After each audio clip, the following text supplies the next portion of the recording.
Hello friend, this is Shivani Chauhan. Welcome to easy path education. आज हम करेंगे आईटेफ फर्स्ट सेमेस्टर का इवोल्यूशन ऑफ इंडियन एजुकेशन की unit 4 को कंप्लीट। इसमें आज हम बात करेंगे एनईपी 2020 के बारे में। उसके अंदर हम करेंगे visions and implementation for a vibrant India, कि क्या क्या विजन्स रहे हैं इस एनईपी के और कैसे ये इम्प्लीमेंट हुई है। इन सब चीज़ों के बारे में आज हम बात करेंगे बिल्कुल ईजी लैंग्वेज में, दैट इज़ वेरी आसान भाषा में। स्टार्ट करते हैं। एनईपी 2020 का इंट्रोडक्शन जान लेते हैं कि है क्या ये। तो एनईपी 2020 एक ऐसी पॉलिसी है जो हम हेल्प करती है इंडिया को, इंडिया के एजुकेशन सिस्टम को ट्रांसफॉर्म करने में इनटू ए holistic flexible multidisciplinary skill oriented model में, जिससे क्या सीख सके बच्चे, होलिस्टिक डेवलपमेंट हो, बच्चों का विकास हो, होलिस्टिक सोशली इकोनॉमिकली, है ना। और ये सारी चीज़ें फिजिकली फ्लेक्सिबल होना चाहिए कि सभी की नीड्स को पूरा करे। इट मीन्स कि लर्नर सेंटर्ड अप्रोच यूज़ होगी और मल्टीडिसिप्लिनरी की हर जगह काम आए। It also help in skill oriented, कि स्किल ओरिएंटेड मॉडल से भी अलाइंड है, जिससे हमारी जो 21st सेंचुरी की नॉलेज इकोनॉमी को सारी डिमांड को कंप्लीट करती है। ये जो एनईपी अगर हम ओवरऑल लगाए तो एनईपी एक ऐसी पॉलिसी है जो हमें 21st सेंचुरी की जो भी स्किल्स हैं उन सब के लिए हमें तैयार करती है, ताकि हम इकोनॉमी में अपना योगदान दे सके नेशनल डेवलपमेंट के लिए। It is India's first education policy of the 21st century. तो इंडिया की सबसे पहली क्या है एजुकेशन पॉलिसी है जो 21st सेंचुरी में आई है। इससे पहले कौन सी थी, 1986। तो कौन कौन सी पॉलिसीज आई हैं, एक तो 1968, है ना, फिर उसके बाद 1986, एंड आफ्टर दैट ये जो थर्ड आई है वो है एनईपी 2020। तो ये तीन पॉलिसीज़ हैं अब जो चल रही है। अब क्या है एनईपी 2020, इसमें बहुत सारे चेंजेस देखने को मिले जो पहले से चले आ रहे थे। जो पहले ट्रेडिशनल एजुकेशन होती थी उसको रिप्लेस करके बहुत सारी चीज़ें इसमें हमें देखने को मिलेंगी। The policy envisions are an inclusive, accessible, equitable and quality education system। तो इस पॉलिसी का जो मेन एम है, जो हमें जिस रास्ते पे लेके जाती है वो क्या है, इंक्लूसिव एजुकेशन पे, कि सभी बच्चों को एजुकेशन मिलेगी समान अधिकार से। एक्सेसिबल मतलब सभी के लिए होगी और सभी उसको एक्सेस कर पाएंगे, सभी को मौका मिलेगा एजुकेशन लेने का। इक्विटेबल होगी, मीन्स कि सबकी नीड्स को देखते हुए उनके लिए रिजर्वेशन और उनके लिए इक्वल अपॉर्चुनिटीज़ प्रोवाइड होंगे। और quality education system that foster critical thinking, जिससे बच्चों की क्रिटिकल थिंकिंग एनहांस होगी, क्रिएटिविटी एनहांस होगी और लाइफ लॉन्ग लर्निंग आएगी। सिर्फ अब क्या होगा, क्या नहीं होगा, रोट लर्निंग पे ही नहीं बल्कि एक चीज़ पे ध्यान दे रहे हैं, क्रिटिकल थिंकिंग और क्रिएटिविटी पे। NEP 2020 aligns with the sustainable development goal. जो हमारी सस्टेनेबल डेवलपमेंट गोल है दैट इज 17 गोल्स हैं जो 2030 तक अचीव करने हैं। इसमें जो है, जो फोर्थ गोल है, फोर्थ गोल देखो, 1 2 3 4, फोर्थ गोल जो है वो क्या है, एजुकेशन, है ना, क्वालिटी एजुकेशन। सो ये जो एजुकेशन का गोल है इससे अलाइन किया गया है, मतलब एनईपी को देखते हुए, एनईपी इन सस्टेनेबल डेवलपमेंट को देखते हुए ये एनईपी बनाई गई है, and aims to position India the global knowledge hub. और इनका क्या एम है कि इंडिया को भी एक एक ऐसी पोजीशन में लेके जाए कि इंडिया की एजुकेशन का भी नाम हो। एक इस तरह से देखा जाए कि इंडिया में जो नॉलेज है वो बहुत ज़्यादा अच्छी है as compare to other country. Visions क्या रहे हैं एनईपी के, तो NEP 2020 is guided by the principles of. तो एनईपी 2020 को फॉर्म किया है किन प्रिंसिपल्स पे, किस आधार पर। सबसे पहले तो universal access. Universal access means कि सभी बच्चों को क्या मिले, क्वालिटी एजुकेशन मिले। Holistic and multidisciplinary learning, moving away from rote learning, कि अब क्या है कि जो रोट लर्निंग थी, रोट लर्निंग मीन्स कि सिर्फ बच्चों को किताबी ज्ञान दे देना, उनको रटवाना चीज़ें, है ना, क्रैम कराना। तो उससे मूव होकर, मतलब उससे हटकर अब किस पे आ गए, कॉन्सेप्चुअल अंडरस्टैंडिंग एंड क्रिएटिविटी, कि अब कॉन्सेप्ट के बारे में अच्छे से बताना। अ, यही नहीं कि जैसे आपको पहले क्या कराते थे स्कूल्स में कि जैसे एनईपी के लिए बता दिया, है ना, एनईपी के लिए बता दिया, आपको बोले कि नेशनल एजुकेशन पॉलिसी 2020 में आई थी और इसके प्रिंसिपल्स है, बाकी आपको इस चीज़ के बारे में कुछ नहीं समझाया ना। ऐसी लर्निंग से हट करके कैसी लर्निंग आ गई, कॉन्सेप्चुअल अंडरस्टैंडिंग की। अब ये पूछ सकते हैं कि आप अगर एनईपी फॉर्म कर रहे होते तो आप क्या-क्या पॉइंट्स डाल सकते थे? कि क्या-क्या चैलेंजेस आ रहे होंगे, है ना? ये सारी चीज़ें। उसके बाद है flexibility in learning, allowing student to choose subject across disciplines, की अब इसमें क्या कर दिया एनईपी में कि आप कोई भी सब्जेक्ट चूज़ कर सकते हो। ऐसा ज़रूरी नहीं कि आपको किसी एक स्ट्रीम से बाध्य रहना पड़ेगा। फॉर एग्ज़ाम्पल आपने पीसीएम ली है किसमें, 12th में, तो ऐसा ज़रूरी नहीं कि आपको पीसीएम से रिलेटेड ही सब्जेक्ट्स के लिए आपको ग्रेजुएशन करनी होगी। आप किसी भी सब्जेक्ट में ग्रेजुएशन कर सकते हो। या फिर इन्होंने एक और फॉलो किया है इस पॉलिसी में कि आप 12th में, अब ये जो पहले था ना पीसीएम था और पीसीबी था, है ना, और कॉमर्स के सब्जेक्ट थे, अब ऐसा नहीं होगा। अब ये धीरे धीरे इम्प्लीमेंट होगा, वैसे अभी हो नहीं रहा है अच्छे से। सो इसमें क्या क्या कर दिया गया कि अब आप ये स्ट्रीम को ही हटा दिया गया। अब आप फिजिक्स भी ले सकते हो, आपके केमिस्ट्री और बायोलॉजी और मैथ्स पढ़ने का मन नहीं है, आपको इकोनॉमिक्स पढ़ने का है, तो आप फिजिक्स के साथ इकोनॉमिक्स ले सकते हो, हिस्ट्री ले सकते हो। तो ये जो स्ट्रीम सिस्टम था ना, कि स्ट्रीम सिस्टम इनको हटा दिया गया है इसके अकॉर्डिंग। ओके, सो फ्लेक्सिबिलिटी कर दी लर्निंग में। उसके बाद है इंटीग्रेशन ऑफ टेक्नोलॉजी, टेक्नोलॉजी से जोड़ दिया सारी चीज़ों को, ई लर्निंग एनहेंस कर दी, एआई बेस्ड एजुकेशन कर दिया, डिजिटल क्लासरूम्स प्रोवाइड करा दिए, किसको, स्कूल्स को, कॉलेजेस को, यूनिवर्सिटीज़ को।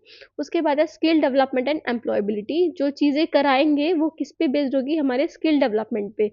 सिर्फ हमें रटाई हुई चीज़ें नहीं, हमारी स्किल्स को लेकर भी, ताकि हम इजीली 12th के बाद ही अपने जो जिस फील्ड में आप जाना चाहते हो उसी फील्ड में चले जाओ।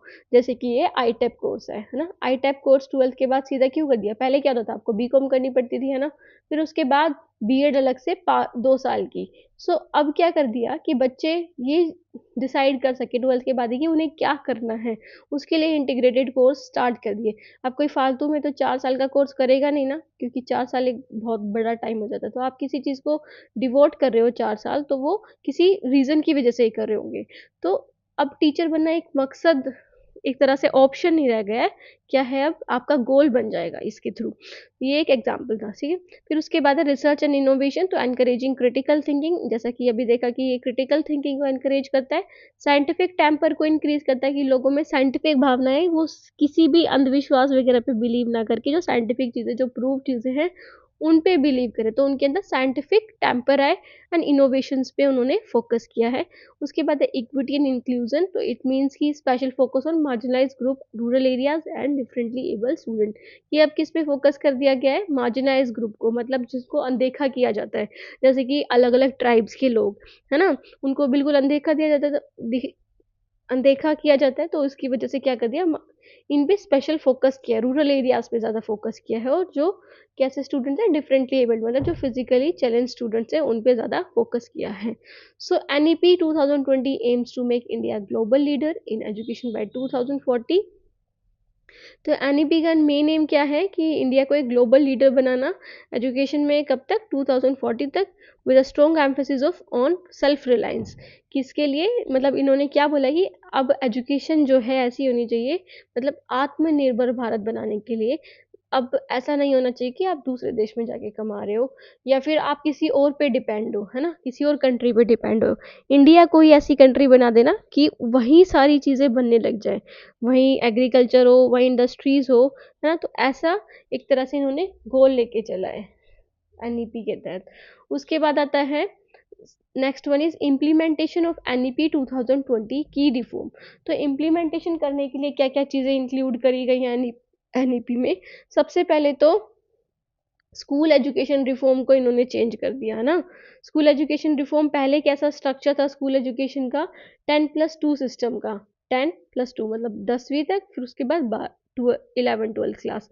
बट अब क्या कर दिया इन्होंने, 5+3+3+4 स्ट्रक्चर ला दिया। वट इट मीन्स कि जो 3 to 8 स्टूडेंट्स हैं, है ना, 3 to 8 स्टूडेंट्स हैं प्री स्कूल से ग्रेड तक। प्री स्कूल मतलब आपके एलकेजी, यूकेजी, फर्स्ट, सेकंड, और जो आपकी सबसे पहली स्कूलिंग होती है ना, nursery, nursery, LKG, UKG, first और सेकंड, ये क्या हो गया, 5 साल का हो गया। फिर उसके बाद 3, 4, 5, है ना, ये 3 साल का हो गया। फिर उसके बाद ग्रेड 6, 8, ये भी 6, 7, 8, है ना, 6 क्लास, 7th क्लास और 8th क्लास, ये भी 3 का हो गया। और उसके बाद 9 to 12 मतलब 4 years। अब जो स्कूल सिस्टम को क्या कर दिया, ऐसे पार्ट्स में डिवाइड कर दिया, ताकि क्या हो, ताकि आप की जो एजुकेशन पे, आपके बच्चों की एजुकेशन पे ज़्यादा ध्यान दिया जा सके। कॉग्निटिव डेवलपमेंट स्टेजेस के अकॉर्डिंग डाल दिया उन्हें। तो सबसे पहले था फाउंडेशनल स्टेज। फाउंडेशनल स्टेज में 3 to 8 ईयर्स के बच्चे आते हैं।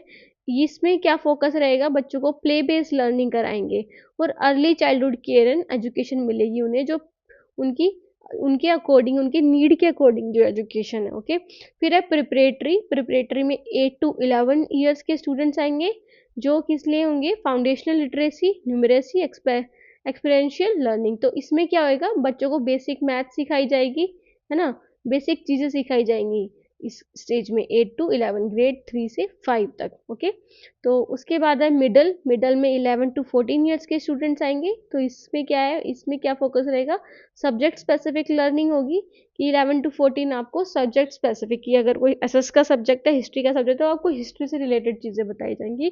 और वोकेशनल एजुकेशन भी लागू कर दी जाएगी किसमें, 11 to 14 ईयर्स की एज में, मतलब 6, 7, 8 क्लास की, ताकि बच्चे पहले से ही अपना एम लेके चले कि yes we want to do this और दैट।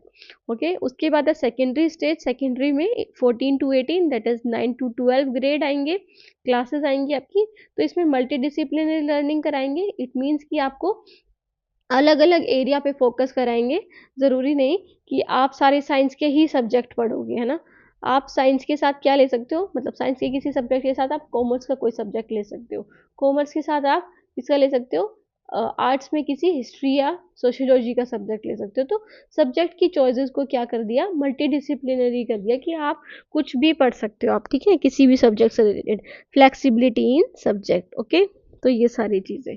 तो ये सबसे पहला कि स्कूल एजुकेशन रिफॉर्म करा, कि पहले जो 10+2 सिस्टम चला आ रहा था उसको अब 5+3+3+4 बना दिया। ओके, उसके बाद है major school reform. School level reform में जो हमने अभी पढ़ा था, तो इसमें क्या था कि अर्ली चाइल्डहुड कैरियर एजुकेशन को ला दिया गया है, कि पहले कैसे क्लासेस होती थी, एलकेजी होती थी, यूकेजी होती थी, और फिर उसके बाद, और गवर्नमेंट स्कूल में तो वो भी नहीं होती थी, गवर्नमेंट स्कूल में फर्स्ट क्लास से स्टार्ट होता था ना।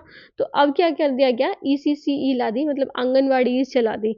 Universal access to pre primary education की 3 to 6 ईयर को बच्चों को क्या देनी चाहिए, प्ले बेस्ड लर्निंग देनी चाहिए, जो प्री प्राइमरी एजुकेशन के लिए बहुत ज़्यादा बेस्ट है। उसके बाद फाउंडेशनल लिटरेसी एंड न्यूमरेसी में क्या बताया कि इंश्योरिंग बेसिक रीडिंग, की बच्चों को रीडिंग आनी चाहिए, राइटिंग आनी चाहिए बेसिक लेवल पे, और अरिथमेटिक स्किल्स मतलब प्लस माइनस डिवाइड मल्टीप्लाई, ये सारी चीज़ें बच्चों को सिखा देना, किस तक, ग्रेड 3 तक। उसके बाद है मल्टीलिंगुअल एजुकेशन, की बच्चों को जिस मदर टंग में, मतलब जो छोटे बच्चे हैं अप टू ग्रेड 5, उनको उनकी मदर टंग, उनके रीजनल लैंग्वेज में चीज़ें सिखाना, है ना, इंस्ट्रक्शन देना, किसमें, मदर टंग में, मतलब जो उनकी मातृभाषा है, या फिर उनकी रीजनल लैंग्वेज जो है।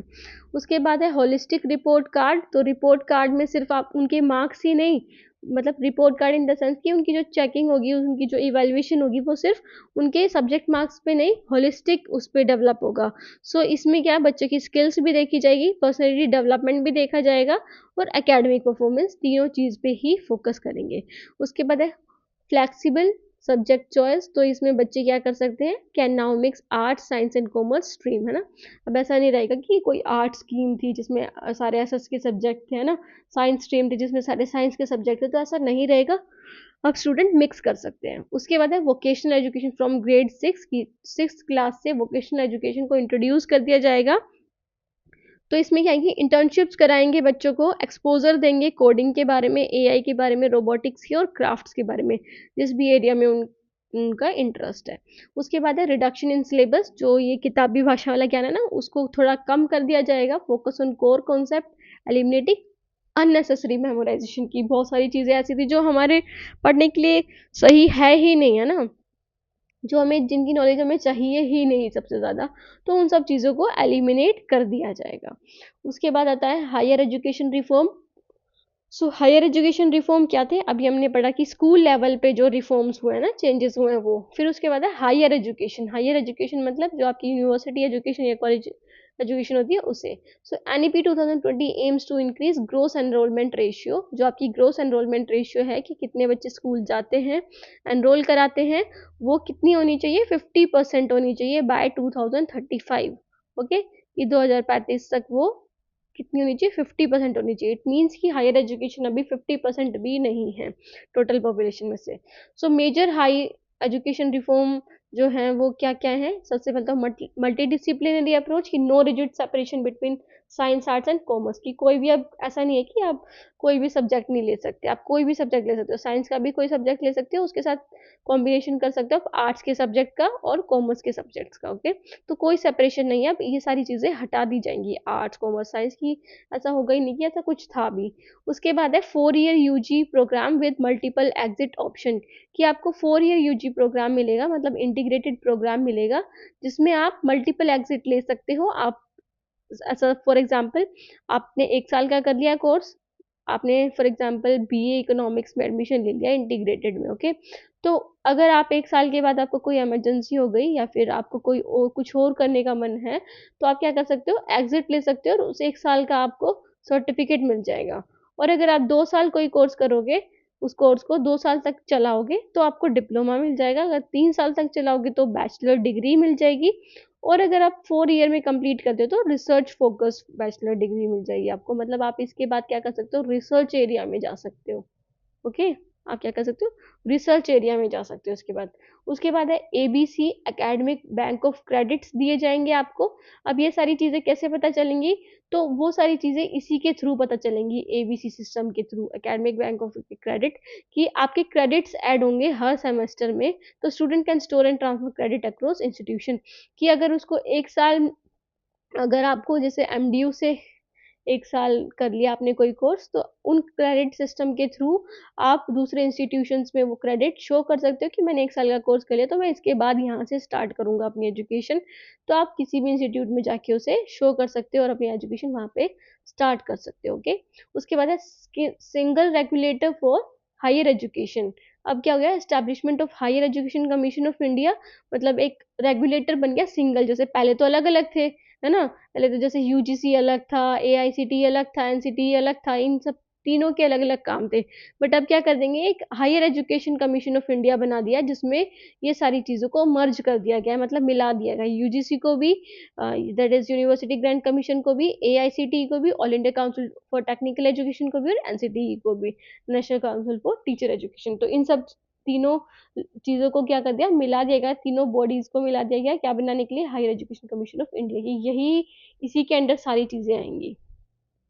उसके बाद है एनकरेजिंग रिसर्च एंड इनोवेशन। तो it's main aim is focus on research and innovation. तो formation of national research foundation NRF to promote high quality research, कि अब क्या बना देंगे ये, इस पॉलिसी के तहत नेशनल रिसर्च फाउंडेशन, जिसका जो फोकस होगा वो किस पे होगा, रिसर्च और इनोवेशंस पे। जो नई नई टेक्नोलॉजीज आ रही हैं उसके ऊपर रिसर्च करना और नई नई चीज़ों को डेवलप करना, ओके। तो ये इसका मेन एम रहेगा। उसके बाद है इंटरनलाइजेशन ऑफ एजुकेशन, की बच्चों को सिर्फ क्या कराना, देखो, allowing top foreign universities to set up campuses in India, कि अब इंटरनलाइजेशन कैसे कर दिया, कि फॉरेन यूनिवर्सिटीज़ भी क्या कर सकती हैं, इंडिया में अपना सेटअप लगा सकती हैं, मतलब इंडिया में आ सकती हैं, ताकि बच्चों को फॉरेन एजुकेशन भी मिले, है ना। पहले तो इंडियन यूनिवर्सिटीज़ ही थी, तो अब बाहर की यूनिवर्सिटीज़ भी इंडिया में आके अपना सेटअप लगा सकती हैं या फिर अपनी एजुकेशन दे सकती हैं। उसके बाद है merger of colleges and universities, no affiliated colleges, all become autonomous multidisciplinary institution। तो इसका जो रिफॉर्म है, एक नया चेंज किया है कि अब कोई एफिलेटेड कॉलेज नहीं होगा। फॉर एग्जांपल जैसे एमडीयू है, सॉरी, एमडीयू से एफिलेटेड कॉलेज कितने सारे हैं ना, बहुत सारे, जैसे ये जाट कॉलेज और ये सारे यहाँ पे रोहतक में, और बाकी हर जगह मोस्टली जगह पे हैं।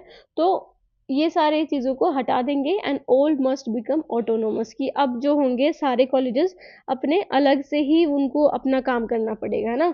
अब उनको कोई फंड वगैरह कुछ नहीं मिलेगा किसी भी, उनको खुद ही अपने चीज़ें खुद ही चलानी पड़ेगी। और मल्टी डिसिप्लिनरी इंस्टीट्यूशंस बना दिए जाएंगे, मतलब उस इंस्टीट्यूशन में हर चीज़ की पढ़ाई होगी, ओके। जैसे पहले डॉक्टर्स की अलग होती थी, इन सब की अलग, तो अब एक ही इंस्टीट्यूशन में आपको सारी एजुकेशन मिलेगी। ये जो एम है हायर एजुकेशन में एनईपी का। उसके बाद आता है vocational education and skill development. तो एनईपी 2020 इंटीग्रेट वोकेशनल ट्रेनिंग। तो इसमें क्या चीज़ें आ गई, वोकेशनल ट्रेनिंग को भी जोड़ दिया गया और स्किल बेस्ड लर्निंग को भी जोड़ दिया गया into main stream education. Main stream education मतलब जो आपको चीज़ें पढ़ाई जाती है सिलेबस की, उसी में आपकी ये जो वोकेशनल ट्रेनिंग है और स्किल बेस्ड लर्निंग है उसको भी जोड़ दिया गया। सो वोकेशनल ट्रेनिंग फ्रॉम ग्रेड 6 की 6 क्लास से आपको वोकेशनल ट्रेनिंग दी जाएगी विद एक्सपोजर टू कोडिंग, कि आपको कोडिंग सिखाई जाएगी, है ना। कोडिंग जैसे लैंग्वेजेस, है ना, एक्स और C++, पाइथन, ये सारी चीज़ें आपको छोटे लेवल पे सिखाई जाएंगी। फिर आपको अगर इंटरेस्ट बनेगा तो आप बाद में उसको और एनहेंस कर सकते हैं। एग्रीकल्चर के बारे में, हैंडीक्राफ्ट के बारे में और एंटरप्रेन्योरशिप के बारे में आपको बताया जाएगा। कि कैसे किसी बिजनेस को स्टार्ट करना है ना, स्टार्टअप कैसे करना है आपको, तो उन सब चीज़ों के बारे में। और हैंडीक्राफ्ट मतलब कि आपको चीज़ें कैसे बनानी है, खुद से जो हैंड से जो बनी हुई चीज़ होती है, हाथ से जो बनी हुई चीज़ें होती है, उन सब चीज़ों के बारे में आपको बताया जाएगा। उसके बाद है इंटर्नशिप एंड अप्रेंटिसशिप। तो आपको क्या मिलेगा, इंटर्नशिप भी करने का मौका मिलेगा, hands on experiences through industrial partnership. ये स्कूल्स को क्या कर देंगे, स्कूल के साथ इंडस्ट्रीज की पार्टनरशिप कर देंगे, कोलैबोरेशन कर देंगे उनका। तो जो भी बच्चा जिस फील्ड में जाएगा तो उसको उसी टाइप की इंडस्ट्री में सेंड भेज देंगे फॉर द इंटर्नशिप। ओके, उसके बाद है मल्टीपल एंट्री एग्जिट सिस्टम हो गया। इसमें learner can pause and resume education without losing progress, कि अब लर्नर क्या कर सकते हैं, अपनी एजुकेशन को बाद में भी स्टार्ट कर सकते हैं जब उनका मन करे। एक साल अगर छोड़ के वो बाद में उस कोर्स में वापस से आ सकते हैं, उनका एडमिशन कैंसिल नहीं होगा। ओके, तो ये पॉलिसी इसमें बताती है। उसके बाद है डिजिटल एंड ऑनलाइन रिफॉर्म क्या है, ऑनलाइन एजुकेशन रिफॉर्म क्या है। तो NEP 2020 prioritise technology driven education. तो एनईपी ने किसको सबसे ज़्यादा प्रायोरिटी दी, अहमियत दी है, टेक्नोलॉजी वाली एजुकेशन को, मतलब जिसमें किसका यूज़ हो, टेक्नोलॉजीज़ का यूज़ हो, कंप्यूटर्स का यूज़ हो, है ना, इन सब चीज़ों का। सो इससे क्या होगी, एक्सेसिबिलिटी इंप्रूव होगी, कि आप कम एक जगह से बहुत सारे लोगों तक पहुंच पाओगे एक जगह पर रह के। कैसे कि अगर आप कंप्यूटर का यूज़ करके पढ़ाओगे, जैसे हम यहाँ पे पढ़ रहे हैं, तो आप घर बैठे बैठे भी इजीली पढ़ पाओगे, और इससे फ्लेक्सिबिलिटी भी इंक्रीज होगी कि आप जब मन चाहे क्लास को देख सकते हो। उसके बाद है इसमें क्या क्या आ जाएंगे, जैसे कि first is national digital education architecture, NDR, और centralised platform for e learning. तो एक ऐसा ये प्लेटफॉर्म बना दिया जो ई लर्निंग के लिए बहुत ज़्यादा काम आएगा। ओके, उसके बाद है एक्सपेंशन ऑफ स्वयं, दीक्षा एंड ई पाठशाला फॉर फ्री ऑनलाइन कोर्सेज, कि स्वयं का एक्सपेंशन कर दिया, मतलब उसमें बहुत सारे चैनल्स क्रिएट कर दिए और भी ज़्यादा। पहले 34 या 36 थे, अब उस पर और भी ज़्यादा इंक्रीज कर दिए। ठीक है, तो और दीक्षा में जो आपकी डिसेबिलिटीज़ हैं उनको ज़्यादा में 4 डिसेबिलिटीज़ हैं उनको ज़्यादा ध्यान रखना होता है। तो ये सारी चीज़ें किसके लिए हैं, ऑनलाइन एजुकेशन के लिए। तो इसमें कोर्सेज जो हैं उसको एक्सपेंड कर दिया ताकि बच्चों को फ्री ऑनलाइन कोर्सेज मिले। ओके, अब इसमें क्या होता है, स्वयं में आपको कोर्सेज तो फ्री मिलते हैं, बट अगर आपको उसका सर्टिफिकेशन लेना होता है तब आपको कुछ अमाउंट पे करनी पड़ती है, नॉमिनल सी। ओके, नॉमिनल सी फीस लगती है सर्टिफिकेट या डिप्लोमा लेने के लिए। उसके बाद है एआई बेस्ड अडेप्टिव लर्निंग। इसमें क्या आएगा, personalise education based on individual learning styles, कि आपको क्या मिलेगी, पर्सनलाइज एजुकेशन मिलेगी, मतलब आपके हिसाब से, आपके लर्निंग स्टाइल के हिसाब से। तो एआई बेस्ड एजुकेशन आएगी जिसमें टीचर्स क्या हैं, बच्चों के अकॉर्डिंग पढ़ाएगी, बच्चों की नीड्स के अकॉर्डिंग पढ़ाएगी। उसके बाद है virtual labs and augmented reality tools, की वर्चुअल लैब्स मिलेंगी आपको, और एआर जो टूल्स हैं, एआर या वीआर जो टूल्स हैं वो आपको मिलेंगे फॉर प्रैक्टिकल लर्निंग, कि आपको क्या सिखाया जाएगा। फॉर एग्जाम्पल जैसे वो आंखों पे लगाते हैं ना, जिसमें आपको क्या बोलते हैं, इजीली बहुत सारी चीज़ें दिख जाती हैं आपको, बाकी रियलिटी से दूर कर दिया जाता है और उसी चीज़ पे फोकस कर दिया जाता है। तो ऐसी चीज़ों का इस्तेमाल किया जाएगा आपकी एजुकेशन के लिए। उसके बाद है ब्लेंडेड लर्निंग मॉडल होगा, combination of online and offline education, कि आप ऑनलाइन भी पढ़ सकते हैं अगर आपका मन है, और आप ऑफलाइन भी पढ़ सकते हैं अगर आपका मन है। तो जैसे भी आपका मन है आप वैसे पढ़ सकते हो क्लास के दौरान ही, है ना। तो क्लास को एक तरह से हाइब्रिड बना दिया जाएगा इस पॉलिसी के तहत। उसके बाद आता है इंक्लूसिव एंड इक्विटेबल एजुकेशन के लिए क्या है। So NEP 2020 ensure education for all, कि एनईपी 2020 बोलते हैं कि सबको एजुकेशन मिलनी चाहिए, सबको अधिकार है। So it focus in marginalise and disadvantage group, कि जिन लोगों को बहुत ज़्यादा अच्छा नहीं माना जाता या उनको बिल्कुल साइड कर दिया गया है, कॉर्नर साइड कर दिया गया है, उन पे ज़्यादा फोकस करके एजुकेशन देना। मतलब जैसे कि फॉर एग्जांपल गर्ल्स को, है ना, गर्ल्स को, या फिर जो हमारी ट्राइब्स हैं, है ना, और जो जिन लोगों से एजुकेशन को वंचित किया गया है उन सभी को, जैसे डिफरेंटली एबल्ड स्टूडेंट्स को। सो जेंडर इंक्लूजन फंड दिया गया है to promote girls education, women empowerment, कि अगर कोई लड़की पढ़ेगी, है ना, तो उसको क्या मिलेगा, कुछ स्कॉलरशिप्स मिलेंगी। तो ये एक तरह से प्रमोट करा है गर्ल्स एजुकेशन को प्रमोट करने के लिए। उसके बाद एजुकेशन फॉर दिव्यांग डिसेबल्ड स्टूडेंट्स, की एजुकेशन मिलेगी किसके लिए, दिव्यांग बच्चों के लिए, मतलब जो डिसेबल्ड स्टूडेंट्स हैं उनको भी। Use of sine language, assistive technology and Braille learning tools, जो देख नहीं सकते उनके लिए ब्रेल लर्निंग टूल्स और असिस्टिव टेक्नोलॉजीज यूज़ होंगी, जिस जिसको जो भी डिसेबिलिटी है उसके हिसाब से, है ना, उस साइन लैंग्वेजेस का यूज़ करके उससे रिलेटेड पढ़ाई भी कराई जाएगी। उसके बाद है स्कॉलरशिप एंड फाइनेंशियल एड, की स्कॉलरशिप्स भी मिलेंगे और फाइनेंशियल एड भी मिलेगा बच्चों को जो इकोनॉमिकली वीकर सेक्शन सोसाइटी है, मतलब जो EWS है, जिनकी इनकम बहुत कम है, annual income for example 1 lakh से भी कम है per annum annual income. Okay, उसके बाद है open and distance learning. Open and distance learning कराई जाएगी कि जैसे एक्सपेंशन ऑफ इग्नू कर दिया, और NIOS national institute of open schooling वो फ्लैक्सिबल एजुकेशन की, जिस बच्चे को स्कूल में नहीं जाना, उनको लगता है कि उन्हें कुछ और करना है, उसके साथ साथ तैयारी करनी है, तो आप इसके लिए भी ऑप्ट कर सकते हो, ओपन एंड डिस्टेंस लर्निंग के लिए भी इन दोनों इंस्टीट्यूशंस के थ्रू। ओके, उसके बाद आता है teacher training and capacity building, की टीचर ट्रेनिंग का के लिए क्या क्या गया है NEP में। सबसे पहला तो प्रोफेशनल डेवलपमेंट ऑफ टीचर्स होना चाहिए, बिकॉज अगर टीचर्स ही अच्छे नहीं होंगे तो ये जो हमने सारी चीज़ें पढ़ी हैं वो चीज़ें कामयाब नहीं हो पाएंगे ना। तो क्वालिटी ऑफ एजुकेशन बढ़ाने के लिए हमें टीचर्स की प्रोफेशनल डेवलपमेंट पे ज़्यादा फोकस करना पड़ेगा। तो इसके लिए मिनिमम क्वालिफिकेशन रखी है टीचर्स के लिए कि उनको एटलीस्ट B.Ed तो पास होना होगा, किससे, किसी सब्जेक्ट स्पेशलाइजेशन की, जिस सब्जेक्ट के वो टीचर बनना चाहते हैं उस सब्जेक्ट से उन्हें पास होना पड़ेगा, उनकी मिनिमम क्वालिफिकेशन होगी B.Ed से। B.Ed एक तरह से मिनिमम क्राइटेरिया है, एलिजिबिलिटी क्राइटेरिया। उसके बाद है continuous professional development, means mandatory training for teachers की, बच्चों के टीचर्स के प्रोफेशनल डेवलपमेंट के लिए कि वो अपग्रेडेशन करते रहें अपनी पढ़ाई में या फिर अपनी एबिलिटीज़ में, प्रोफेशनल एबिलिटीज़ में, उसके लिए टीचर्स को मैंडेटरी ट्रेनिंग कराई जाएगी टाइम टू टाइम। ओके, उसके बाद है परफॉर्मेंस बेस्ड प्रमोशन, की अब जो है प्रमोशन होंगे वो टीचर की परफॉर्मेंस के बेस पे होंगे, ना कि सीनियरिटी के बेस पे। पहले क्या होता था, जो सीनियर होता था उसी को ही प्रमोट कर दिया जाता था हाई लेवल पे, बट अब क्या होगा, सीनियरिटी के बेस पे नहीं, टीचर्स की परफॉर्मेंस के बेस पे एक तरह से प्रमोशन होगा टीचर्स का। उसके बाद है integration of technology in teaching, की टेक्नोलॉजी का यूज़ कर दिया टीचिंग में, कि अब टीचर जो है चॉक एंड टॉक मेथड के थ्रू या डिस्कशन के थ्रू ही नहीं, और सारी चीज़ें जैसे AI आर्टिफिशियल इंटेलिजेंस और VR और वर्चुअल रियलिटी, इनके थ्रू क्या पढ़ाए बच्चों को, और डिजिटल टूल्स के थ्रू बच्चों को पढ़ाई कराए, है ना, इन सब चीज़ों का इस्तेमाल करके। उसके बाद है चैलेंजेस। तो चैलेंजेस क्या रहे हैं, बहुत सारे चैलेंजेस रहे हैं 2020 में। ये NEP 2020 में ये आई थी, है ना, 2020 इसका नाम है, तो 2020 में बन गई थी। तो इसके चैलेंजेस क्या रहे हैं, अभी तक वो इम्प्लीमेंट नहीं हो पाए हैं अच्छे से। अब आप ही देख सकते हो कि क्या क्या चीज़ें नहीं हो पाई। First is funding and infrastructure. तो सबसे पहले जो फंड इसके लिए बोला गया था उसको अच्छे से नहीं यूज़ किया गया, उसके, और जो इंफ्रास्ट्रक्चर है वो भी नहीं हो पाए, है ना। इंफ्रास्ट्रक्चर भी उसके बच्चों के हिसाब से या फिर स्कूल्स के हिसाब से, स्कूल क्वालिटी के हिसाब से वो नहीं मीटअप कर पाए अभी तक। तो जो 6% GDP बोला था वो नहीं हुई अभी तक।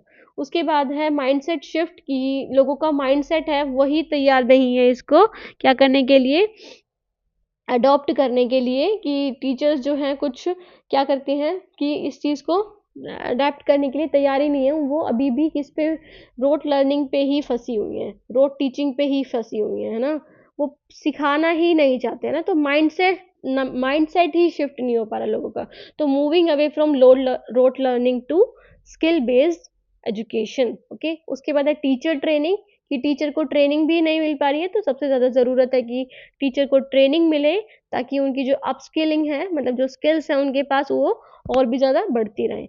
उसके बाद है coordination between states and centre. State और सेंटर के बीच में भी कोऑर्डिनेशन नहीं बन पा रहा है पॉलिटिकल मुद्दों के तहत, मतलब पॉलिटिकल जो इनके क्राइसिस चलते रहते हैं ना, उसके लिए भी अब हर स्टेट या सेंटर में, जैसे सेंटर में तो ये है, सेंटर में तो है, बट कुछ स्टेट ऐसे हैं जो NEP को अभी तक लागू ही नहीं कर रहे हैं, है ना, जैसे केरला में, और बहुत सारे स्टेट ऐसे हैं जहाँ पे ये जो है NEP लागू नहीं हुई है अभी तक भी। सो जहाँ पे लागू हुई है वहाँ पे भी ज़्यादा कुछ हमें एक तरह से इम्प्रूवमेंट देखने को नहीं मिली, क्योंकि बहुत सारे चैलेंजेस हैं जो अभी तक मीटअप ही नहीं हुए हैं। ये जो सबसे पहले तो देखो जो इन्होंने बोला हुआ है कि ये आर्ट्स और ये नहीं होएगी, बट फिर भी अभी भी सब क्या अभी भी स्कूल्स में ये सिस्टम चलाया जा रहा है कि आर्ट्स ही लेते हैं बच्चे, आर्ट्स के सब्जेक्ट ही पढ़ते हैं, साइंस के सब्जेक्ट ही पढ़ते हैं। बट अच्छी बात क्या है कि इन्होंने आईटेप के लिए स्टार्ट कर दिया, आईटेप कोर्स के लिए और बाकी इंटीग्रेटेड कोर्स के लिए, कि अब बच्चे 4 साल के बाद अपना रिसर्च वर्क करने के लिए रेडी हो जाएंगे ना। तो ये भी अच्छी बात है और कुछ चैलेंजेस भी हैं। सो स्टूडेंट्स, यहीं तक थी हमारी क्लास। हमने पढ़ा एनईपी के बारे में, एनईपी के विजन्स के बारे में, और इसको इम्प्लीमेंट करने के लिए कैसे इंडिया का फ्यूचर एक तरह से ब्राइट हो सकता है ना, इंडिया को हम ट्रांसफॉर्म कर सकते हैं एक वाइब्रेंट कंट्री के तरफ इस पॉलिसी को अडॉप्ट करके, क्योंकि इस पॉलिसी में लिखी तो बहुत सारी अच्छी बातें हैं, बट इम्प्लीमेंट करना ये किसके हाथ में है? हम लोगों के हाथ में है, टीचर्स के हाथ में है, स्टूडेंट्स के हाथ में है। तो चेंजेस जो हैं वो तो आने ही होते हैं हर जगह, और उसको अडेप्ट करना बहुत मुश्किल टास्क होता है और उसी को करना ही बहुत ज़्यादा ज़रूरी होता है। सो स्टूडेंट्स, मेरे आपको नोट्स के लिए अगर चाहिए तो आप मेरे डिस्क्रिप्शन बॉक्स में जो आपको लिंक मिलेगा टेलीग्राम का, आप उससे क्लिक करके ज्वाइन कर सकते हो टेलीग्राम चैनल को, और चैनल को लाइक, सब्सक्राइब और शेयर भी ना करना भूलिएगा अपने फ्रेंड्स के साथ जो भी आईटेप कोर्स को परस्यू कर रहे हैं। Thank you so much students for watching the video. Thank you.